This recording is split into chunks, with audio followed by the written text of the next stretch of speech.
Question sur le nucléaire dans le Zoom Info. Ce matin, nous sommes avec Fabien Bouglet, auteur du Nucléaire, les vérités cachées. C'est paru ces jours-ci, je vais y arriver, aux éditions du Rocher. Et Vincent Trémollet de Villers, le directeur adjoint de la rédaction du Figaro.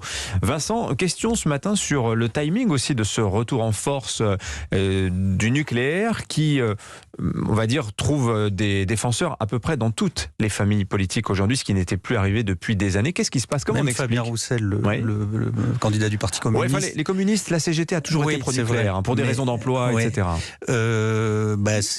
Hier, on a assisté à un discours de campagne électorale. On a vu Édouard Philippe qui avait fait France 2050 samedi dernier, qui n'est pas candidat. Et hier, on a eu Emmanuel Macron qui est candidat et qui fait France 2030, qui réinstalle volontairement dans le débat ce sujet pour deux raisons.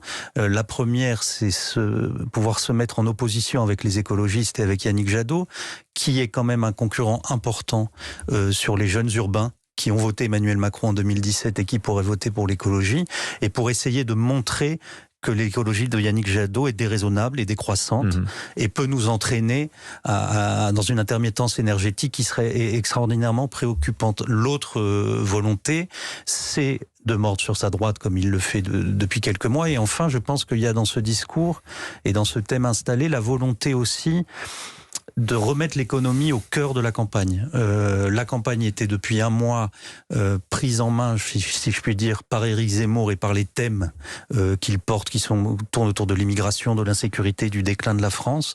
Et là, Emmanuel Macron veut retrouver ce qui avait été l'alchimie de 2017, c'est-à-dire une espèce de campagne feel-good, où on se dégagerait de ce qui inquiète les Français pour essayer de voir et de tracer un avenir qui serait plus engageant.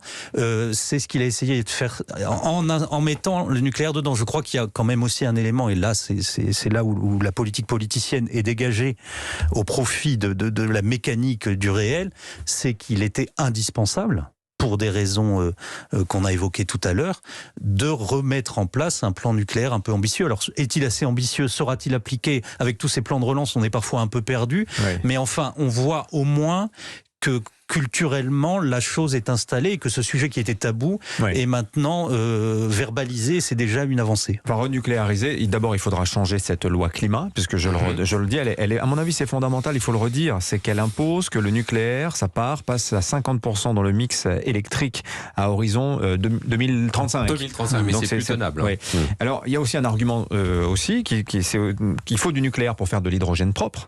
Mais alors, vous dites quand même dans votre livre, Fabien Bouglet, faut pas s'emballer parce que il y a un lobby aussi de l'éolien qui est extrêmement puissant, qui est très infiltré. On parle tout le temps des nucléocrates, le lobby nucléaire en France. Ils ont des adversaires qui sont au même niveau, si je puis dire. Tout à fait. D'ailleurs, c'est assez édifiant parce qu'Emmanuel Macron a précisé hier qu'il allait confier à RTE le soin de faire un plan nucléaire, alors que le président de RTE, Monsieur Piacheski, réseau transport électricité, c'est-à-dire qu'il s'occupe de la diffusion de l'électricité en France. Le président de RTE, Monsieur Piacheski, est l'ancien chef à l'Élysée du plan de développement de l'éolien avec François Brottes, qui était député à l'époque, et son adjointe, Madame Lebertre, est l'ancienne déléguée générale de France Énergie Éolien. C'est-à-dire qu'on confie à des gens inféodés au lobby éolien le soin de faire un plan nucléaire. Moi, je trouve ça quand même incroyable. Les conclusions de RTE sont cousues de fil blanc, on les attend pour la fin du mois. Et d'ailleurs, je voudrais quand même alerter aussi le président de la République. Quand on sait qu'il y a un lobby éolien allemand qui s'appelle l'OFATE, l'Office franco-allemand de la transition énergétique,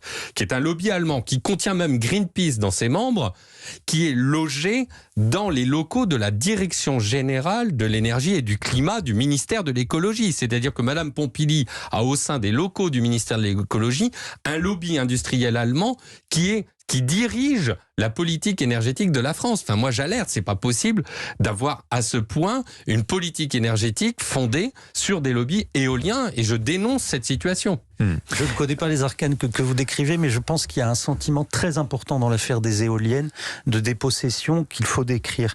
Il y a une expression publique maintenant très large, des candidats à la présidence de la République, une personnalité comme Stéphane Bern, proche du président de la République, soutenue par l'épouse du président de la République, dans l'opposition aux éoliennes. Il y a des mobilisations locales.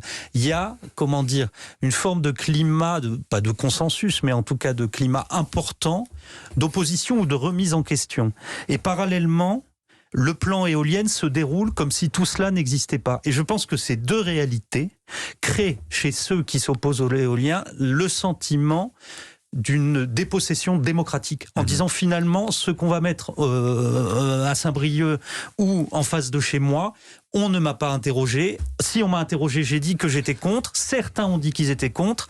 Et finalement, la chose se fera. Et je crois que ça participe, vraiment cet élément de l'éolien dans la campagne électorale va être important, parce que ça participe de cette impression que les représentants abandonnent les représentés à leurs inquiétudes sans que jamais elles ne soient véritablement prises en question, autre que verbalement. Il y a une autre dépossession dans cette affaire-là, et c'est ce que vous écrivez dans votre livre. Vous dites, l'Allemagne s'est lancée dans une guerre économique offensive contre le nucléaire français. Tout à fait. En fait, c'est très simple. Le nucléaire français, comme je l'ai dit tout à l'heure, c'est 400 000 emplois directs, indirects et induits.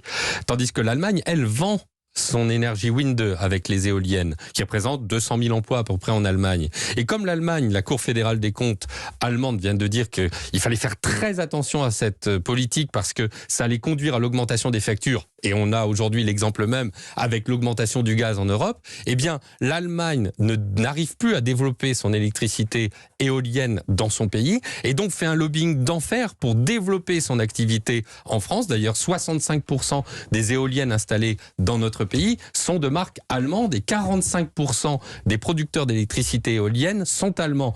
Et corrélativement, comme les éoliennes sont intermittentes, il nous faut du gaz. Et l'Allemagne veut devenir le hub de distribution du gaz en Europe par Nord Stream 2 en prenant le gaz russe. Et c'est la raison pour laquelle l'Allemagne fait un lobbying d'enfer contre la France au niveau européen pour empêcher que le nucléaire, qui est vraiment une électricité vertueuse, n'intègre la liste des activités vertes de la taxonomie européenne, ce qui permettra à la France d'avoir des financements pour développer ce grand plan du nucléaire, ce qui est vraiment très important. Et dans cette bataille, c'est là que le en même temps est un affaiblissement, parce que Bercy et Bruno Le Maire sont tout à fait déterminés à obtenir que le nucléaire soit reconnu comme une énergie décarbonée. Je ne sais pas si Pascal Canfin et Barbara Pompili, qui aussi participent à cette discussion, sont sur la même ligne. Donc là, il va falloir aussi trancher. Merci Vincent Trémollet de Villers, le directeur adjoint de la rédaction du Figaro, et Fabien Bouglet, dont je rappelle le titre du dernier ouvrage, Nucléaire, je le montre à ceux qui nous regardent sur europe1.fr. Nucléaire, les vérités cachées face à l'illusion des énergies renouvelables. Merci à tous les deux d'être venus nous voir dans le studio d'Europe 1.